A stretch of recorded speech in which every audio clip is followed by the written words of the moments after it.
ಬೆಂಗಳೂರಿನ ಐಪಿಎಲ್ ಪಂದ್ಯದ ವೇಳೆ ಮೊಬೈಲ್ ಕಳ್ಳರ ಹಾವಳಿ ಹೆಚ್ಚಾಗಿದೆ. ಸಿಲಿಕಾನ್ ಸಿಟಿ ಮೇಲೆ ಕಣ್ಣಿಟ್ಟಿರೋ ಜಾರ್ಖಂಡ್ ಖತರ್ನಾಕ್ ಟೀಮ್. ಬೆಂಗಳೂರಿನ ಐಪಿಎಲ್ ಪಂದ್ಯದ ವೇಳೆ ಮೊಬೈಲ್ ಕಳ್ಳರ ಹಾವಳಿ. ಸಿಲಿಕಾನ್ ಸಿಟಿ ಮೇಲೆ ಜಾರ್ಖಂಡ್ ಖತರ್ನಾಕ್ ಟೀಮ್ ಕಣ್ಣಿಟ್ಟಿದೆ. ಕಾನೂನು ತಿಳಿದುಕೊಂಡು ಅಪ್ರಾಪ್ತನನ್ನೇ ಅಖಾಡಕ್ಕೆ ಬಿಡ್ತಿದ್ದರು. ವಿಚಾರಣೆ ವೇಳೆ ಸ್ಫೋಟಕ ಮಾಹಿತಿ ಬಾಯ್ಬಿಟ್ಟ ಆರೋಪಿಗಳು. ಅಪ್ರಾಪ್ತರಿಂದ ಕಳ್ಳತನ ಮಾಡಿಸಿದ್ರೆ ಶಿಕ್ಷೆ ಕಡಿಮೆ ಎಂಬ ಐಡಿಯಾ. ಅಪ್ರಾಪ್ತ ಹುಡುಗರನ್ನು ಜೈಲಿಗೆ ಕೂಡ ಹಾಕಲ್ಲ ಎಂಬ ಪ್ಲಾನ್. ಬೆಂಗಳೂರಿನಲ್ಲಿ ಹೆಚ್ಚು ಜನ ಐಫೋನ್, ಸ್ಮಾರ್ಟ್ಫೋನ್ ಬಳಕೆ ಮಾಡ್ತಾರೆ. ಬೆಂಗಳೂರಲ್ಲಿ ಮೊಬೈಲ್ ಕದ್ದು ಜಾರ್ಖಂಡ್ನಲ್ಲಿ ಮಾರಾಟ ಮಾಡೋದು.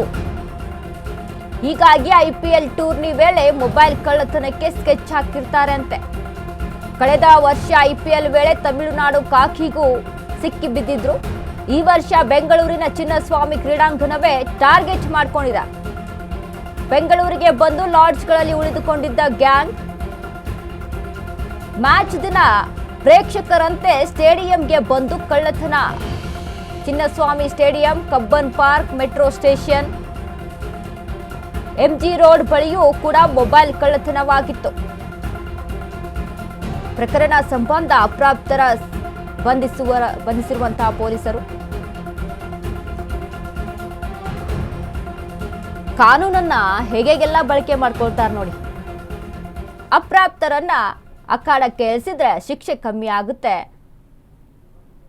ಅಂದ್ರೆ ಒಂದು ವೇಳೆ ಸಿಕ್ಕಾಕೊಂಡ್ರೆ ಶಿಕ್ಷೆನೂ ಕೂಡ ಕಮ್ಮಿ ಆಗುತ್ತೆ ಅನ್ನುವಂಥ ನಿಟ್ಟಿನಲ್ಲಿ, ಅಂದ್ರೆ ಕಾನೂನನ್ನ, ನಮ್ಮ ದೇಶದ ಕಾನೂನನ್ನ ಈ ರೀತಿಯಾಗಿ ಬಳಸ್ಕೊಂಡು ಸ್ಕೆಚ್ ಅನ್ನ ಹಾಕಿದ್ರು. ಜಾರ್ಖಂಡ್ ಟೀಮ್ ಅಂತ ಇದು. ಈಗ ನೋಡಿ, ಐಪಿಎಲ್ ನಡೀತಾ ಇದ್ದಂಥ ಸಂದರ್ಭದಲ್ಲಿ ತುಂಬ ರಶ್ ಆಗಿರುತ್ತೆ, ಜನಜಂಗುಳಿ ಹೆಚ್ಚಾಗಿರುತ್ತೆ. ಸ್ಟೇಡಿಯಂ ಬಳಿ ಆಗಿರ್ಬೋದು, ಮೆಟ್ರೋ ಸ್ಟೇಷನ್ ಬಳಿ ಆಗಿರ್ಬೋದು, ಇನ್ನು ಕಬ್ಬನ್ ಪಾರ್ಕ್ ಬಳಿ ಆಗಿರ್ಬೋದು, ಎಂಜಿ ರೋಡು, ಇವೆಲ್ಲ ಕೂಡ ಜನಜಂಗುಳಿ ಇರುವಂಥ ಪ್ರದೇಶಗಳು. ಇವುಗಳನ್ನು ಟಾರ್ಗೆಟ್ ಮಾಡ್ಕೊಂಡು, ಇಂಥ ಜಾಗಗಳನ್ನೇ ಅಲ್ಲಿ ಟಾರ್ಗೆಟ್ ಮಾಡಿಕೊಂಡು ಐಫೋನ್ ಆಗಿರ್ಬೋದು, ಸ್ಮಾರ್ಟ್ಫೋನ್ ಆಗಿರ್ಬೋದು, ಇವುಗಳನ್ನೆಲ್ಲ ಕಳ್ಳತನ ಮಾಡಿ ಜಾರ್ಖಂಡ್ಗೆ ಹೋಗಿ ಮಾರಾಟ ಮಾಡೋದು, ಬೇರೆ ದೇಶಕ್ಕೆ ಹೋಗಿ ಮಾರಾಟ ಮಾಡೋದು, ಬೇರೆ ರಾಜ್ಯಗಳಿಗೆ ಹೋಗಿ ಅಲ್ಲಿ ಮಾರಾಟವನ್ನು ಮಾಡೋದು. ಅಂದರೆ ಈ ರೀತಿಯಾಗಿ ಪ್ಲ್ಯಾನನ್ನು ಮಾಡಿಕೊಂಡು ಚಿಕ್ಕ ಮಕ್ಕಳನ್ನ, ಅಪ್ರಾಪ್ತರನ್ನ ಅಲ್ಲಿ ಬಳಕೆ ಮಾಡ್ಕೊಳ್ತಾ ಇದ್ರು. ಈ ಕಳ್ಳತನಕ್ಕೆ ಬಂದು ಲಾಡ್ಜ್ಗಳಲ್ಲಿ ಹುಡ್ಕೊಳ್ತಾ ಇದ್ರು. ಈ ರೀತಿಯಾದಂಥ ಐಪಿಎಲ್ ನಡೀತಾ ಇದೆ ಅಂತ ಅಂದಾಗ ಅಲ್ಲಿ ಹೋಗಿ ಮೊಬೈಲ್ ಕಳ್ಳತನಕ್ಕೆ ಮುಂದಾಗೋದು. ಇದು ಇದೀಗ ಪೊಲೀಸರ ಕಣ್ಣಿಗೆ ಸಿಕ್ಕಿ ಬಿದ್ದಿದೆ, ಕೈಗೆ. ಹೀಗಾಗಿ ಇವುಗಳ ಬಗ್ಗೆ ಅಲ್ಲಿ ತನಿಖೆಯನ್ನು ನಡೆಸಿದಾಗ ಆರೋಪಿಗಳು ಬಾಯಿ ಬಿಟ್ಟಿದ್ದಾರಂತೆ. ಈ ರೀತಿಯಾಗಿ ನಾವು ಐಡಿಯಾ ಎಲ್ಲ ಮಾಡ್ಕೊಂಡಿದ್ವಿ, ಹೀಗೆಲ್ಲ ಮಾಡ್ತಾ ಇದ್ವಿ, ಈ ರೀತಿಯಾಗಿ ಕಳ್ಳತನ ಆಗ್ತಾ ಇತ್ತು. ಈ ಐಡಿಯಾನ ನಾವು, ಈ ಪ್ಲಾನ್ ಅನ್ನ, ನಿಮ್ಮ ಒಂದು ಕಾನೂನನ್ನ ಈ ರೀತಿಯಾಗಿ ಬಳಸ್ಕೊಂಡು ನಾವು ಕಳ್ಳತನಕ್ಕೆ ಮುಂದಾಕಿದ್ವಿ ಅಂತ ಒಪ್ಕೊಂಡಿದ್ದಾರೆ.